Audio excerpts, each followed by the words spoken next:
Hello and welcome to Learning in Technology. My name's Frank and I'm glad that you're here.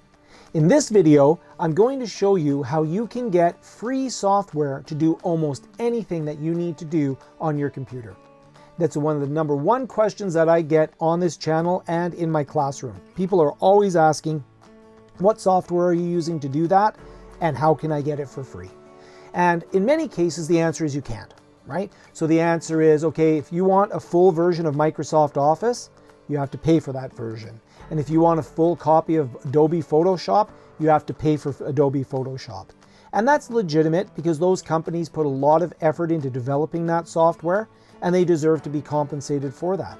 In addition, that commercial software often has features and support that a lot of other software doesn't have. It's been tested, it's stable, it's industry standard. There are a lot of great reasons to pay for the software you're using if in fact you're using it in a commercial sense or in a way that's productive to you. So that's not what I'm going to talk about in this video though. Stick around to the end and I'll show you a great way though where you can get all of the functionality of those programs for free. So there's two types of software that we have. We have commercial software, the stuff you pay for. The one that's developed professionally comes with support, usually has either software as a service, so you subscribe to the software, or it's software that you purchase and download, get a license key, so on and so forth. But there's this whole realm of software called community-based software. And there's, especially in today's day and age, where we have different services like a GitHub, where developers can come together from all over the world and they can work together in order to build software that has functionality, and in many cases offer it to the world for free. Anybody can use it, and I'll show you how to discover and work with that software. And the challenge that we often have with that software though is it's developed by a community. And while some of that software is extraordinarily good, very well developed, very well tested, lots of good aspects to it, sometimes it doesn't come with as much support, and sometimes it doesn't have as rich of a feature set as some of the other software that's aimed at a more commercial market. Now, on the commercial side, they often try to entice you to purchase that software by providing a free trial version. And I'll also show you in this video, I'll show you in a few moments here, how if you're a student or a teacher, a lot of those commercial software vendors will either give you exceptionally high discounts on their software or even give it to you for free. Microsoft's a great example. They've always been super generous to students and teachers to get them the software in their hands. And it's to their benefit. If they have you working with that software, the hope is that what's going to happen is that when you actually go into the workforce and start working, you're going to have your company purchase the license of that software for you. However, if you're not a student or teacher, what do? Right? Well, you can get trial versions to see if the software works for you, and that's on the commercial end. But what if you have, you want to do photo editing, for example, and you want to edit photos, but you edit photos maybe once a month. You do 5 or 6 photos once a month. So you might not see the value, even though it's a super good product, you might not see the value in Adobe Photoshop if you're not really using it very often. And all you're really using it for is cropping photos or putting color gradients on it. Well, there's community software that can do that for you. The problem is you're familiar with the name Adobe Photoshop, right? But you don't know what's an equivalent tool that I can use that's a community-based piece of software. Well, that's what I'm going to show you right now. So first, let's go and have a look at how, as a student or a teacher, I can get free software from companies like, I'll use Microsoft as an example. And then I'll show you a very quick trick on how you can quickly find community-based software that does what I need it to do on my Mac, on my Windows machine, or on a Linux machine very quickly, very easily. I can show you how to find that software in no time at all. Let's go have a look. Let's start by taking a look at some of the commercial software and how to get that software for free. So if I go into a web browser, so we'll just bring up my Edge browser, and I'm going to go to a couple of places just so you can see how it works. So if I go in, and we're going to go to a neat website. Let's begin by going to the Microsoft website for free software. So what you want to do is you want to check with your school to see whether or not they're a member of this program. And it's called Azure for Education.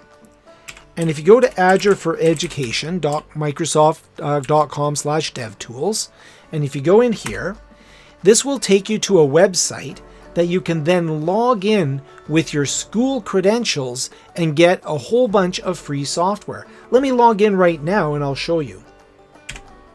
Okay, so I've logged in and you can see that I'm now here in the Azure Education Hub.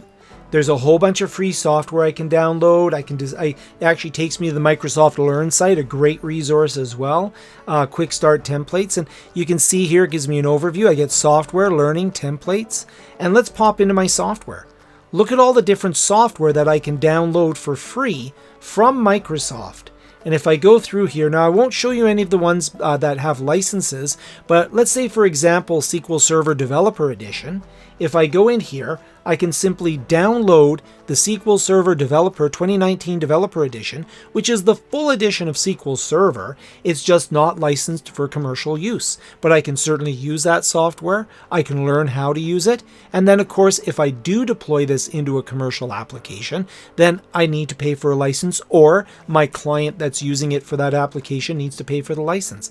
And look at all of the software. There's so much software along here that I can get.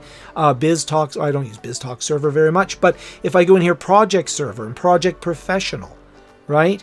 You can go into the Microsoft R server for the various, well, I'm getting excited here because there's so much software.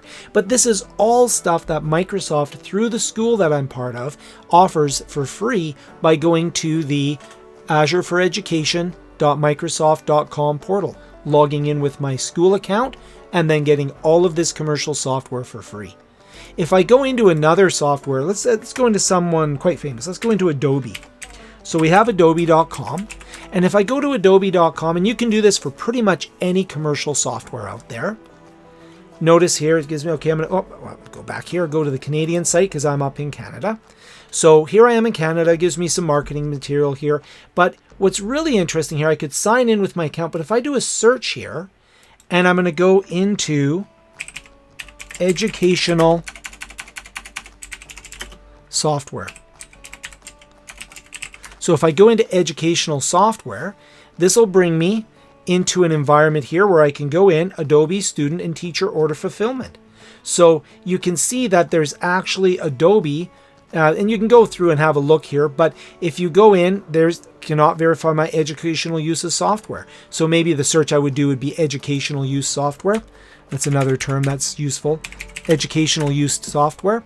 And you can see here, right? You go in here, Cloud Education FAQ, and it'll give you all of the information on how you can subscribe to the Adobe Creative Cloud through your educational institution. It talks to you about your eligibility. It applies to all of the apps that they create, and it gives you some different purchase options in there.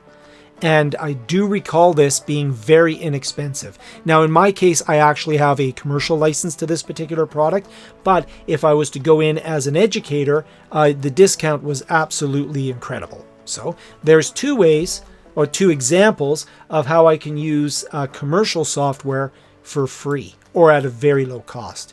But as I promised you, I want to show you, we'll go back to the browser here, I'm going to show you an amazing way to get a ton of community-based software for free.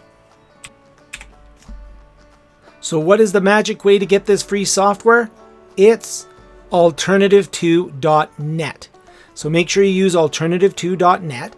And this is a website where you can go in and you can type in any commercial piece of software that you might be interested in and find an alternative to that piece of software. Some of which are paid for, some of which are free. For Windows, Mac, Linux, iPhones, Androids, all sorts of different software. So let's go and put in a popular piece of software. Let's do Adobe Photoshop. So let's say I just have a few different pieces of a few photos that I want to edit, but I don't want to buy the full version. So what's equivalent to Adobe Photoshop? And look at this. It finds Adobe Photoshop is a commercial product. It's available on these products. Look at all of the different alternatives. So there's a program here that's free. It's an open source photo editor called GIMP. And it's really the closest alternative to Photoshop. And if we go in here, there's Affinity Photo. That one there is a commercial product, so you would have to pay for it. Here's Krita. I hope I'm pronouncing that correctly. It's free, open source. It was built out of a sketching app.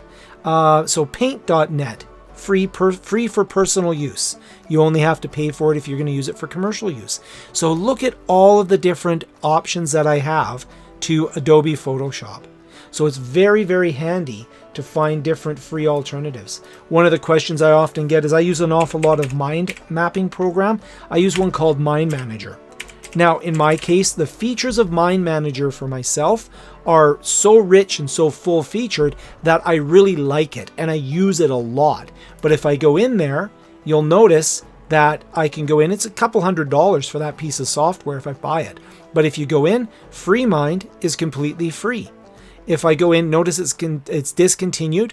They stopped updating it back in 2016. But if I go into the graph editor here, there's a free program. LibreOffice Draw. Xmind is a freemium. So that's a type of software where you get a limited set of functionality with the software, which might absolutely meet all your needs. And if you want to do additional features and functions, you pay a fee for that. There's Freeplane, free.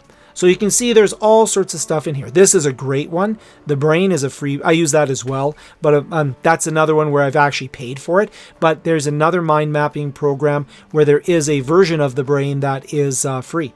So this is a great way to find free software to do almost anything you need to do. Will it be the absolute equivalent of the commercial product? Probably not, but will it allow you to find things that allow you to accomplish your goals and objectives without having to pay for software? In many cases, yes. I hope that was helpful, and if it was, hit like, subscribe, share with colleagues that could benefit from this. But that's a great way where we can just go into that website, we can pop in there, put in a familiar piece of software or a piece of software that somebody's told us about, and find all sorts of equivalent software out there in the community or from other developers and other, maybe at a lower price, maybe completely free. And you can find so much free software out there that accomplishes so much for you. This is very handy for schools that have limited budgets, or really if you just need to do something very simple and you don't want to buy a full, powerful tool to do one simple thing that you need to do. I hope this was helpful. Here's some more videos. Don't forget to subscribe, like, I think I already said that, and we'll see you in the next video.